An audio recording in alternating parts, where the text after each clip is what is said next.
Hello viewers, నేను మీ doctor Ramakrishna spiritual homeopathy clinics Hyderabad. అయితే మనము గత ఎన్నో ఎపిసోడ్ల నుంచి చాలా విషయాలు మాట్లాడుకున్నాం. పర్టిక్యులర్‌గా మనం ఎప్పుడు మాట్లాడుకున్న గట్ హెల్త్ గురించి మాట్లాడుకుంటున్నాం. ఎందుకు అంటే గట్ హెల్త్ వల్లనే అంటే మన పొట్ట బాగుంటే, మన జీర్ణ ప్రక్రియ చాలా బాగుంటే, మనము తెల్లవారు లేవగానే మోషన్ సరిగెళ్తే, నేచర్ కాల్స్ మూత్రం సరిగెళ్తే అంటే మనము ఇంట్లో ఎప్పుడైతే తెల్లవారు లేసి మనము ఇల్లు కొంచెం క్లీన్ చేసుకొని, ఊడ్చుకొని, తూడ్చుకున్నట్టు ఎట్లయితే నీట్‌గా పెట్టుకుంటామో, అప్పుడు ఇంట్లో ఏ పరిశుభ్రత అంత నీట్‌గా ఎట్లా ఉంటదో, అప్పుడు ఇంట్లో మనకి ఒక మనము పూజ చేసి, దేవుడికి స్నానం చేసి, పూజ చేసి, మనం అగరబత్తులు వెలిగిస్తే ఇంట్లో మంచి సువాసన ఎట్లా ఉంటదో, మనకెంత నీట్‌గా అనిపిస్తదో, లేపోతే మంచిగా మనం ఒక ఉతికిన బట్టలేసుకొని, మంచిగా ఐరన్ చేసుకున్న బట్టలేసుకొని మనం గుడికెళ్ళినా గానీ, ఆఫీస్‌కెళ్ళినా గానీ, స్కూల్‌కెళ్ళినప్పుడు మనకెంత హుందాగా అనిపిస్తదో, అలాగే మన శరీరంలో ఏమైతదంటే, తెల్లవారు లేవగానే మోషన్స్‌కెళ్ళినా గానీ, అంటే మనము మోషన్ ఎళ్ళిపోవాలి, మూత్రం ఎళ్ళిపోవాలి. తర్వాత మనకేమవుతది అంటే, అప్పుడు మనకి ఒక కంఫర్ట్ అనేది ఉంటది. మనం ఆ మోషన్‌కెళ్ళలేదు, మూత్రంకెళ్ళలేదు, స్నానం చేసి ఆఫీస్‌కెళ్ళినా గానీ, కడుపంతా ఉబ్బినట్టయిపోయి ఇబ్బందిగా ఉంటది.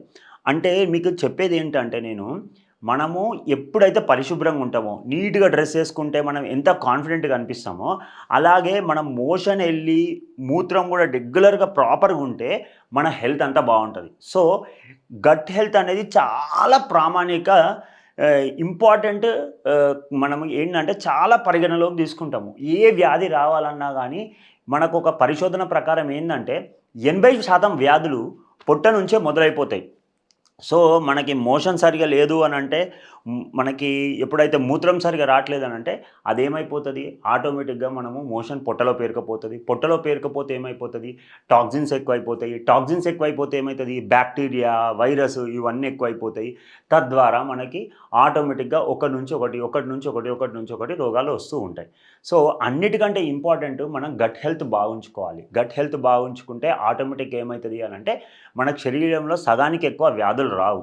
గట్ హెల్త్ అనగానే మనకు గుర్తుకొచ్చేది ఏందంటే, ఫస్టు స్టమక్ అంటే పెద్ద పేగు ఒకటి, చిన్న పేగు ఒకటి. దాంతో పాటు స్టమక్ ఒకటి. దాంతో పాటు మన గట్ హెల్త్ బావుండాలి అంటే లివరు, దాని తర్వాత ప్యాంక్రియాస్, దాని తర్వాత స్ప్లీను, దాని తర్వాత గాల్ బ్లాడరు. మనము చూస్తే ఏ డాక్టర్ దగ్గరికి పోయినా గానీ కొన్నిసార్లు 1, 2 సార్లు జూస్తారు. మూడోసారి ఏం చేస్తారు కిడ్నీ బాగుందా? లేకపోతే ఇంకొకటి గాల్ బ్లాడర్ బాగుందా? ఇలా ప్రతి ఒక్కటి పరిగణనలో తీసుకుంటారు. ఇంకొకటి యూట్రసు ఆడవాళ్ళలో అయితే ఇవన్నీ తీసుకుంటారు. యూరినరీ బ్లాడర్ సరిగుందా? మనకి ఎప్పుడైతే ఫ్యాటీ లివర్ ఎక్కువున్నా గానీ, గాల్ బ్లాడర్‌లో స్టోన్స్ ఉన్నా గానీ, ప్యాంక్రియాసిక్ ఇన్ఫెక్షన్ ఉన్నా గానీ, స్టమక్‌లో మీసెంట్రిక్ లింఫాడినోపతి అని అంటారు. అంటే చిన్న పిల్లలు ఎక్కువ చూస్తుంటాం. ఇట్లాంటి ప్రాబ్లమ్స్ అయినా గానీ, పెద్ద పేగు వాపు గానీ, చిన్న పేగు వాపు గానీ, ఇవన్నీ రకరకాలు హెర్నియా అని గానీ, లేకపోతే గ్యాస్ట్రైటిస్ గానీ, లేపోతే జీఈఆర్‌డీ గానీ, యాసిడిటీలు గానీ, ఇవన్నీ తర్వాత పైల్స్ గానీ, ఫిషర్స్ గానీ, ఫిస్టులా గానీ, లేకపోతే కొలెంజైటిస్ అని అంటారు. లేకపోతే ఇంకొకటి ఏంటి అనంటే కొలిలిథియాసిస్ అని అంటారు. అంటే గాల్ బ్లాడర్‌లో స్టోన్స్. ఇంకొకటి మూత్రం గూడా సరిగ్గా పోవాలి. మనం మూత్రం సరిగ్గా రాట్లేదు, మనం నీళ్లు సరిగ్గా తీసుకోకపోతే కిడ్నీలో స్టోన్స్ గానీ, కిడ్నీ వాపు గానీ, లేకపోతే ఏమంటారు మనకి జనరల్‌గా చాలా, చాలా, చాలా, చాలా, చాలా కిడ్నీల వాపు వల్ల, కిడ్నీలో మూత్రం సరిగ్గా రాకపోవడం వల్ల గూడా మనకి ఎన్నో ఇబ్బందులొస్తూ ఉంటాయి.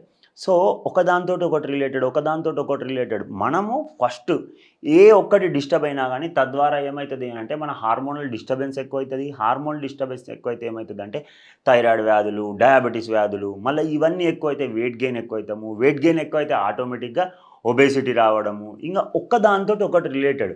సో, ఫస్టు అన్నిటికంటే ముఖ్యము మనం అన్నిటికంటే పరిగణలోకి తీసుకోవాల్సిందేందంటే తెల్లవారి లేవగానే మోషన్ ఎళ్తున్నామా లేదా? తెల్లవారు లేవగానే మూత్రం కరెక్ట్ పోతున్నామా లేదా? ఆ మోషన్ గూడా ఎంత పోవాలి? ఒక గంట సేపు కూర్చొని, అర్ధగంట కూర్చొని ఇబ్బంది పడడం గాదు. మనం బాత్రూమ్‌లోకెళ్ళి కూర్చున్నామంటే 2 నిమిషాలు లేపోతే నిమిషంన్నరలో మోషన్ ఎళ్ళిపోవాలి.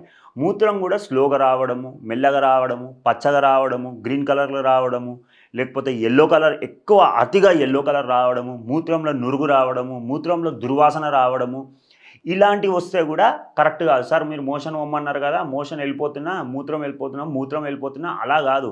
ఆ మూత్రంలో గూడా ఎలాంటి దుర్వాసన రాకుండా, నురుగు రాకుండా యెల్లో కలర్ అతిగా పచ్చగా రాకుండా ఇలాంటివి కూడా ఉండాలి. ఇంకొకటి మనం పొయ్యే మోషన్ కూడా బ్లాక్ కలరో, గ్రీన్ కలరో, గ్రే కలరో, రెడ్ కలరో ఇలాంటివి ఉండకూడదు.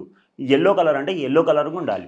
సో, అది కూడా అతిగా దుర్వాసన రావడము ఇలాంటివి ఉండొద్దు. ఈ 2 సరిగా ఉన్నాయంటే మన గట్ హెల్త్ బాగున్నట్టు. మన గట్ హెల్త్ బాగుంటే ఏ ఆరోగ్య సమస్యలు రావు. సో, ఇవన్నిటికి ఇది బాగుండాలి అనంటే మనం ఏం చేయాలి అంటే ఒకటి గుర్తుపెట్టుకోండండి.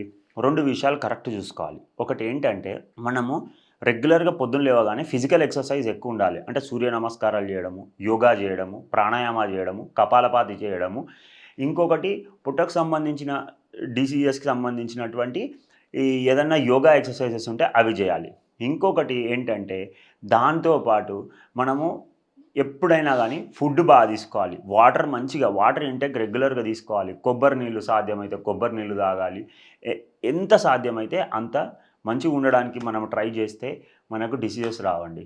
సో, గట్ హెల్త్ అనేది చాలా ముఖ్యము. గట్ హెల్త్‌ని రెగ్యులర్‌గా మంచిగా ఉండేలాగా చూసుకోండి. సో, గట్ హెల్త్ బాగుండాలి అనంటే మన శరీరంలో కావాల్సినటువంటి మినరల్స్ ఏంటి?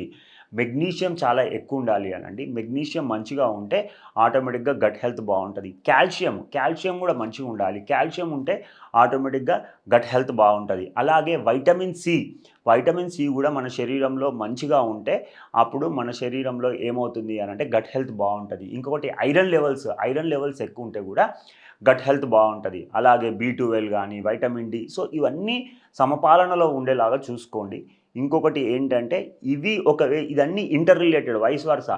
ఒకవేళ గట్ హెల్త్ బాలేకపోతే ఇవి తగ్గుతే ఆటోమేటిక్‌గా గట్ హెల్త్ బావుండదు. సో, ఈ 2 ఇంకొకటేందంటే మనం ఎక్కువ స్ట్రెస్‌కి లోను కాకుండా ఉండడానికి చాలా ప్రయత్నం చేయాలి. సో, స్ట్రెస్ లోను కాకుండా ఉండాలి అనంటే ఏంటి అనంటే ఏదైనా మనసు వరకు తీసుకోవద్దు. ఎవరికన్నా ఏదైనా స్ట్రెస్ ఉంటే, బాధ ఉంటే బయట మనకు నచ్చిన వాళ్ళతో టైమ్ స్పెండ్ చేసి సినిమాలకు పోవడము, షికార్లకు పోవడము, హోటళ్ళకు పోవడము, రెస్టారెంట్‌లకు పోవడము, టూర్‌లకు పోవడము, ట్రావెల్ చేయడము, పాటలు వినడము, మ్యూజిక్ వినడము. సో, ఇలాంటివి సంగీతం వినడము. మీకు ఏది నచ్చితే ఆ నచ్చిన పని చేసుకుంటే ఆటోమేటిక్‌గా శరీరంలో ఏమవుతుంది అనంటే హ్యాపీ హార్మోన్స్ పెరుగుతాయి. ఎప్పుడైతే హ్యాపీ హార్మోన్స్ పెరుగుతాయో ఆక్సిటోసిన్ గానీ, ఎండార్ఫిన్స్ గానీ, డోపమైన్స్ గానీ, సెరటోనిన్ గానీ ఇవన్నీ హ్యాపీ హార్మోన్స్ పెరిగితే ఆటోమేటిక్‌గా ఏమైతది అనంటే డైజెషన్ అనేది మంచిగా అవుతది. సో, ఇలా చేస్తూ రెగ్యులర్‌గా మనము తగిన జాగ్రత్తలు తీసుకుంటే గట్ హెల్త్ బావుంటుందండి. Thank you.